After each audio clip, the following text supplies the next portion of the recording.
144 साल बाद प्रयागराज में लगे महाकुंभ में जब पति अघोरी के रूप में मिला तो पत्नी हैरान हो गई। उसे अपनी आंखों पर यकीन नहीं हुआ। वो चीख पड़ी, प्रभु तेरे यहाँ देर है अंधेर नहीं। लेकिन बाबा ने तो उन्हें पहचानने से साफ इनकार कर दिया। तो पत्नी ने गंगा सागर यादव की पूरी पोल पट्टी खोल दी। 27 साल पुराना वाकया पत्नी की आंखों के सामने किसी फिल्म की तरह घूम गया। 1998 में जब उनके पति गंगा सागर यादव लापता हो गए थे। 1998 में पटना जाने के बाद गंगा सागर यादव का कोई पता नहीं चला। परिजनों ने जमकर खोज खबर ली, लेकिन निराशा ही हाथ लगी। बताया जा रहा है कि कुंभ मेले में गंगा सागर के रिश्तेदार अमृत स्नान करने पहुंचे थे। इस दौरान उन्होंने एक अघोरी को देखा तो भौचक्के रह गए।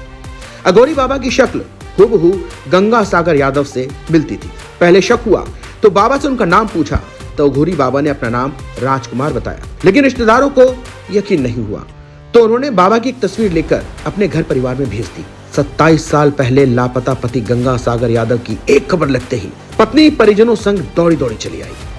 पत्नी, बेटा, भाई सबकी आंखों में खुशी के आंसू छलक आए। प्रयागराज पहुंचने के बाद जैसे ही उस स्थान पर सभी लोग पहुंचे तो देखते ही बच्चे बोल पड़े, पापा। अघोरी बाबा राजकुमार ने पलट कर जवाब दिया, आप सब कौन हैं?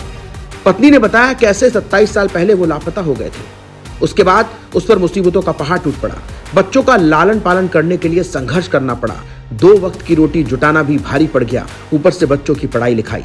ऐसा लग रहा था कि भगवान कड़ा इम्तिहान ले रहा है।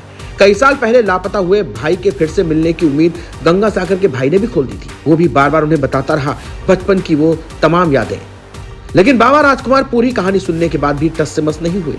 उन्होंने सभी को पहचानने से साफ इनकार कर दिया। हैरान परेशान परिजनों ने बाबा से उनकी पुरानी जिंदगी के बारे में पूछा तो बाबा ने साफ बताने से इनकार किया। अब परिजनों को बाबा राजकुमार के गंगा सागर यादव होने का यकीन हो गया।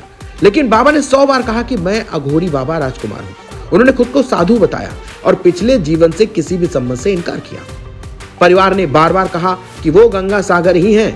भाई ने उनके शरीर पर पहचान चिन्ह भी बताए, लेकिन बाबा ने कहा यह वहम है।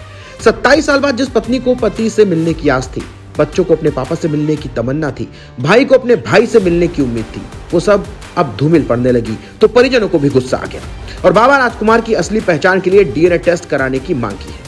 झारखंड का ये परिवार 27 साल बाद चमत्कार होने को लेकर खुश है। 27 साल बाद वो खुशी मिली है जिसे शब्दों में बयां नहीं किया जा सकता।